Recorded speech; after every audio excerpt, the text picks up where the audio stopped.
Hello everyone जय जगन्नाथ समस्त को स्वागत करुच्ची मोर यूट्यूब चैनल को जदि आपण मैंने 10th पास करिसेंती किंबा अंडर मैट्रिक माने 10th पास करि नाहंती ताहाले आपण मानक पई गोटे नुआ नियुक्ति आसीची न्यू रिक्वायरमेंट आसीची सेटा आपण मानकर नियुक्ति रही शिशु सेवा आश्रम ए जो एडवर्टाइजमेंट आसीची एटा आपण मानकर शिशु सेवा आश्रम तरफ आसीची एथिरे आपण मानकर कोन सब पोस्ट रही एथिरे आपण माने केमिति कोन अप्लाई करिवे वैकेंसी केतडी आसीची सैलरी कौन सब रही सबकि डिटेल्स मुझे वीडियो रे कहबी से आपण मानक वीडियो कंप्लीटली देखा पड़ो जदि जो मैंने चाहूँगी अप्लाई करने तुरंत अप्लाई कर दिंतु यहाँ ऑनलाइन हम कि ऑफलाइन हम तापर आपण मानकर सिलेक्शन केमिति कौन रही सबकि डिटेल्स मुझे जनईदेवी देखो यार जो एडवर्टाइजमेंट आसला यहाँ आपण मानकर शिशु सेवा आश्रम तरफ आसी माने आपण मानकर यही जो शिशु सेवा आश्रम आपण मानकर नियुक्ति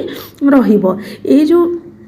आसला आपण मानकर जो एथिरे जो पोस्ट गुड़िक आसी पोस्ट गुड़िक आपण मानकर प्रायतः ऑनलाइन थ्रो रे अप्लाई करि परिबे नचेत आपण माने ऑफलाइन थ्रो रे भी अप्लाई करि परिबे माने बोथ आपण मानक पई रही जो प्रोसेस रे आपण माने चाहिबे अप्लाई करि परिबे तापर ए जो पोस्ट गुड़िक आपण मानकर रहिला एटा कॉन्ट्रैक्चुअल रही जोटा कि आपण मानकर होची परमानेंट पई नुह तापर आपण मानकर जो पोस्ट वैकेंट पोस्ट रहिला एटा आपण मानकर चिल्ड्रंस होम ऑफ शिशु सेवा आश्रम माने सुंदरगढ़ रो जोटा कि शिशु सेवा आश्रम रे आपण मानकर नियुक्ति रहिबो तापरे एथिरे आपण मानकर जो ऑनलाइन जो एप्लिकेशन लिंक रही एटा आपण मानकर ऑनलाइन एप्लिकेशन लिंक रही यही लिंक जिते आपण माने गूगल सर्च करेंगे तार हूँ जो ऑनलाइन एप्लिकेशन आसीज से आपण माने ऑनलाइन मध्य सबमिट करेंगे तापर जदि चाहूबे हूँ कौन ना ऑफलाइन करने ऑफलाइन टोटाली ये फुल एड्रेस आपण मानकर देइजे देखि पारुथबो एई एड्रेस मध्य आपण माने हूँ जोटा कि तार लास्ट डेट रही 29/7/2025 ता पूर्व आपण मानक कौन करिया पड़िबो ना एई एड्रेस रे स्पीड पोस्ट किमा रजिस्टर पोस्ट करबाकू पड़िबो एड्रेसटा आपण माने देखि पारुथबे कौन लिखा जाइए सेक्रेटरी शिशु सेवा आश्रम जोड़ा कि एट लिखाई बालीचोरी तापर पोस्ट लिखाई किका कचर तापर पुलिस स्टेशन रहा सदर डिस्ट रहा सुंदरगढ़ है पिन नंबर देती आपण मानकर जमी ए डेट पूर्व आपण मानकर सबमिट होगा दरकार तापर ये जो पोस्ट रहा आपण मानकर कौन कौन सब डॉक्यूमेंट सबमिट करने पड़ो ये लिखा जाइए देख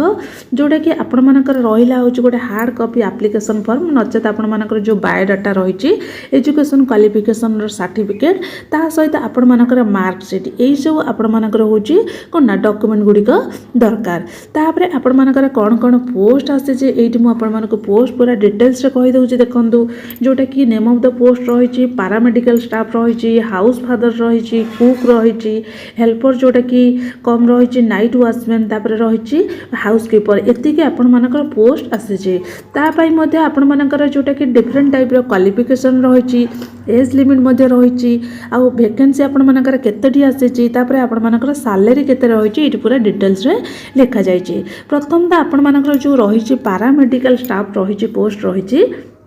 से आपण मानकर क्वालिफिकेशन रही जोटा कि कंपाउंडर फार्मासिस्ट बा having diploma in Ayurvedic homeopathic जदि आपण माने डिप्लोमा करिसेंती आयुर्वेदिक होमियोपैथिक रे ताने अप्लाई करि परिबे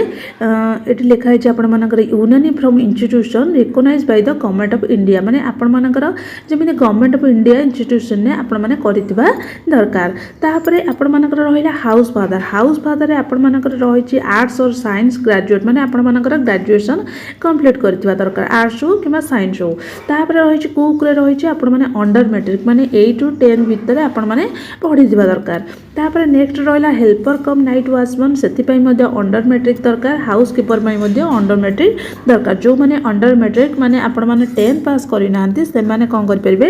एही पोस्ट गुडी पई अप्लाई करि परिबे तापर आपण मानकर एज लिमिट रही जोटा कि पैरामेडिकल स्टाफ पई रही आपण मानकर 21 रु 45 वर्ष माने सब जो गुडी आपण मानकर पोस्ट गुडी रही सबू पोस्ट पे आपण मानकर एज लिमिट सेम रही तापर रहिला वैकेंसी रहिला आपण मानकर पैरामेडिकल स्टाफ रो गोटे पोस्ट रही सेटा आपण माने मेल माने केवल आप्लाय करेंगे। तापर हाउस फादर भी मेल माने, तापर रही कुक भी मेल माने, तापर हेल्पर वाचमैन मेल माने, केवल रही हाउस कीपर जोटा सेटा केवल फीमेल माने आप्लाय करेंगे। तापर आपण मानकर सैलरी रही जोटा कि पैरामेडिकल स्टाफ रही 11,916 टंका मंथली आपण मानकर सैलरी रही। हाउस फादर रही 14,564 टंका। तापर रही आपण मानकर कुक रे जो माने कुक करेंगे रोषे करेंगे से 9,930 टंका रही। तापर हेल्पर कम जो मैंने नाइट वाचमैन रे से 7,944 टंका रही। हाउस कीपर मान रही 7,944 टंका। यहाँ आपण मानकर रही कौन ना हूँ जो शिशु सेवा आश्रम रहा आपण मानकर ह्यूमन रिसोर्स फॉर शिशु सेवा आश्रम अंडर मिशन वैकेंसी माने बस ये लिखाई आपण मानकर बस्तालय है जोटा कि बस्तालय आपण मानकर रही अंडर मिशन बस्तालय ए आपण मानकर पोस्ट गुड़िक रही। तापर ये आपण मानकर जो पोस्ट गुड़िक रही सेपरेटली आपण मैंने जब चाहिए इच कैटेगरी पोस्ट गुड़िक आप्लाय करेंगे। से आपण मानकर हूँ जो एप्लिकेशन फॉर्म डिफरेंट दरकार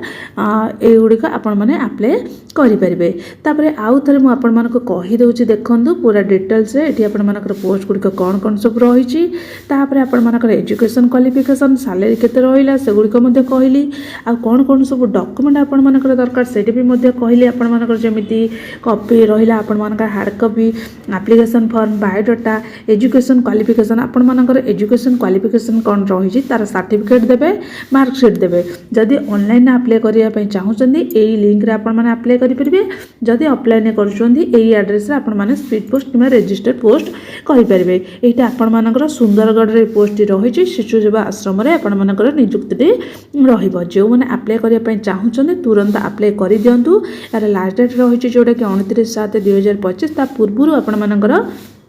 जमी अप्लाई हेबा दरकार ता सहित आपण मानकर अप्लाई करेंगे। सेपरेट पोस्ट पर आपण माने अप्लाई करेंगे। एतिकी डिटेल्स पूरा थिला मु आपण मानक जणाई देली। जार जदि किसी डाउट थे मते कमेंट सेक्शन में जणाई परिबो। रहिली जय जगन्नाथ।